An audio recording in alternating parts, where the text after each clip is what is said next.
first night, tired from the strenuous work of the week, I slept well. We spent the next day walking and talking. That evening, feeling rather tired, I went to bed at 11 o'clock, but did not get beyond the point of drowsing. I only fell into a kind of torpor, which was unpleasant because I felt I was unable to move. Also, it seemed to me that the air had become stuffy and that there was an indefinable, nasty smell in the room. I thought I had forgotten to open the windows. Finally, in spite of my torpor, I was driven to light a candle in. Both windows were open, and a night wind blew softly through the room, filling it with the flowery scents of high summer. There was no trace of the bad smell. I remained half awake in my peculiar condition until I glimpsed the first pale light of dawn through the east window. At this moment, the torpor dropped away from me like magic, and I fell into a deep sleep from which I awoke only towards 9 o'clock. On Sunday evening, I mentioned in passing to Dr. X that I had slept remarkably badly the night before. He recommended me to drink a bottle of beer, which I did. But when I went to bed, the same thing happened. I could not get beyond the point of drowsing. Both windows were open. The air was fresh to begin with, but after about half an hour, it seemed to turn bad. It became stale and fuggy, and finally somehow repulsive. It was hard to identify the smell, despite its nature. The only thing that came into my head was that there was something sickly about it. I pursued this clue through all the memories of smells that a man can collect in 8 years of work at a psychiatric clinic. Suddenly, I hit on the memory of an old woman who is suffering from an open carcinoma. This was quite unmistakably the same sickly smell I had so often noticed in her room. As a psychologist, I wondered what might be the cause of this peculiar olfactory hallucination, but I was unable to discover any convincing connection between it and my present state of consciousness. I only felt very uncomfortable because my torpor seemed to paralyze me.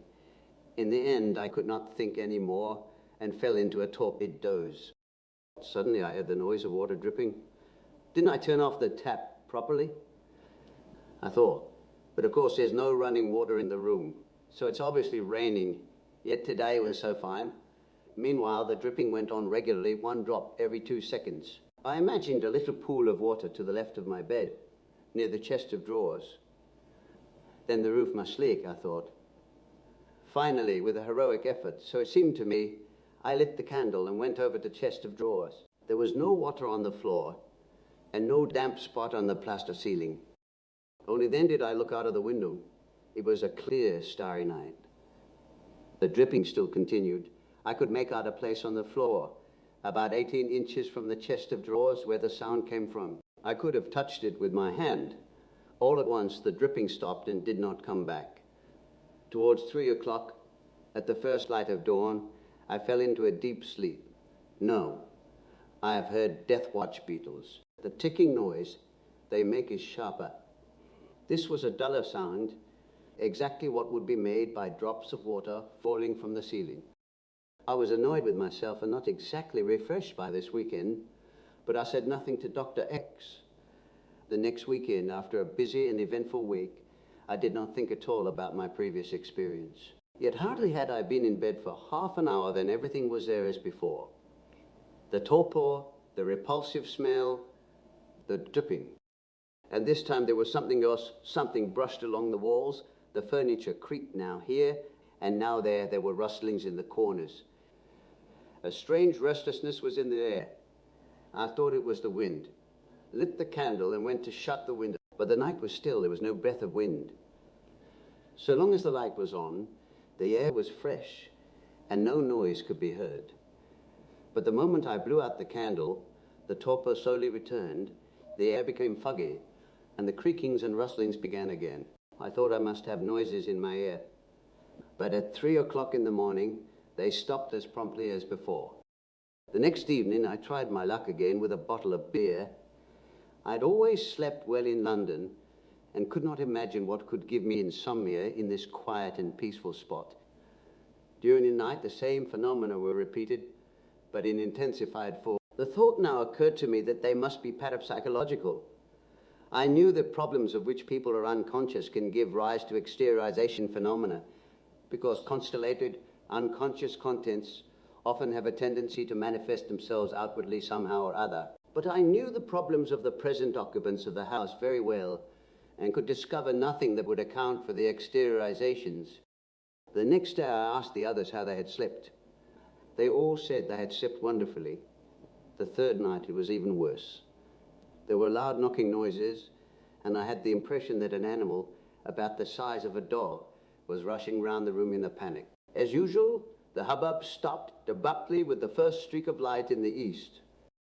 The phenomena grew still more intense during the following weekend. The rustling became a fearful racket, like the roaring of a storm. Sounds of knocking came also from outside in the form of dull blows, as though somebody were banging on the brick walls with a muffled hammer.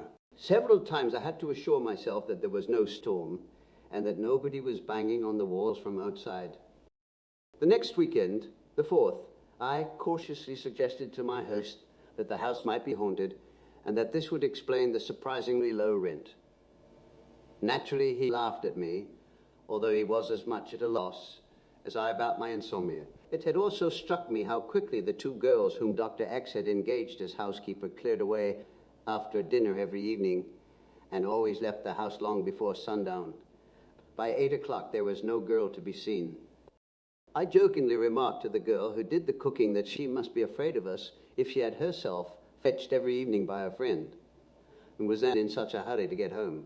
She laughed and said that she wasn't at all afraid of the gentleman, but that nothing would induce her to stay a moment in this house alone, and certainly not after sunset. What's the matter with it? I asked. Why, it's haunted, didn't you know? That's the reason why it was going so cheap. Nobody's ever stuck it here. It had been like that as long as she could remember, but I could get nothing out of her about the origin of the rumor. Her friend emphatically confirmed everything she had said. As I was a guest, I naturally couldn't make further inquiries in the village.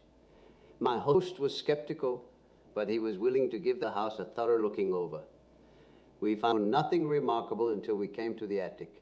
There, between the 2 wings of the house, we discovered a dividing wall, and in it a comparatively new door, about ½ an inch thick, with a heavy lock and 2 huge bolts that shut off our wing from the unoccupied part. The girls did not know of the existence of this door. It presented something of a puzzle because the 2 wings communicated with one another both on the ground floor and on the first floor. There were no rooms in the attic to be shut off and no signs of use. The purpose of the door seemed inexplicable. The 5th weekend was so unbearable that I asked my host to give me another room. This is what had happened. It was a beautiful moonlight night with no wind. In the room there were rustlings, creakings, and hangings. From outside, blows rained on the walls. I had the feeling there was something near me and opened my eyes. There beside me on the pillow, I saw the head of an old woman, and the right eye, wide open, glared at me.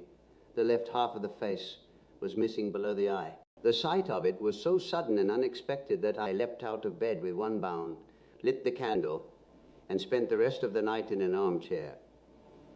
The next day I moved into the adjoining room, where I slept splendidly and was no longer disturbed during this or the following weekend. I told my host that I was convinced the house was haunted, but he dismissed this explanation with smiling skepticism. His attitude, understandable though it was, annoyed me somewhat, for I had to admit that my health had suffered under these experiences. I felt unnaturally fatigued, as I had never felt before. I therefore challenged Dr. X to try sleeping in the haunted room himself.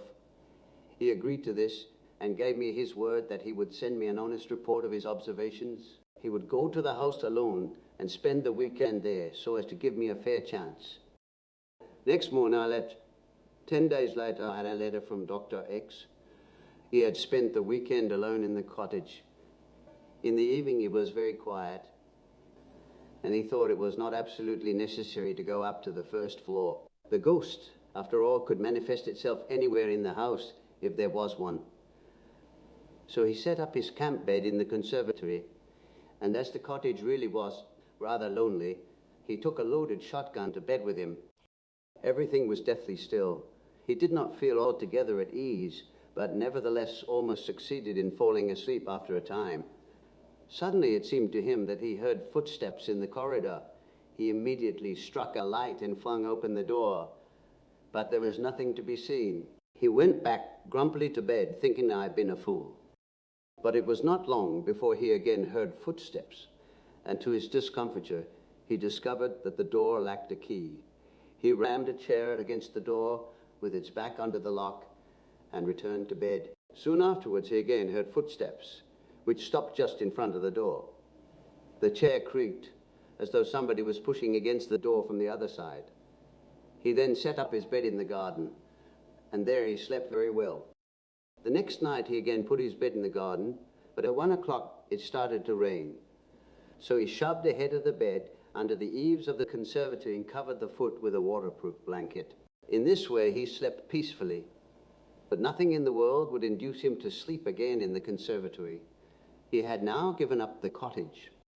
A little later, I heard from Dr. X that the owner had had the cottage pulled down, since it was unsaleable and scared away all tenants.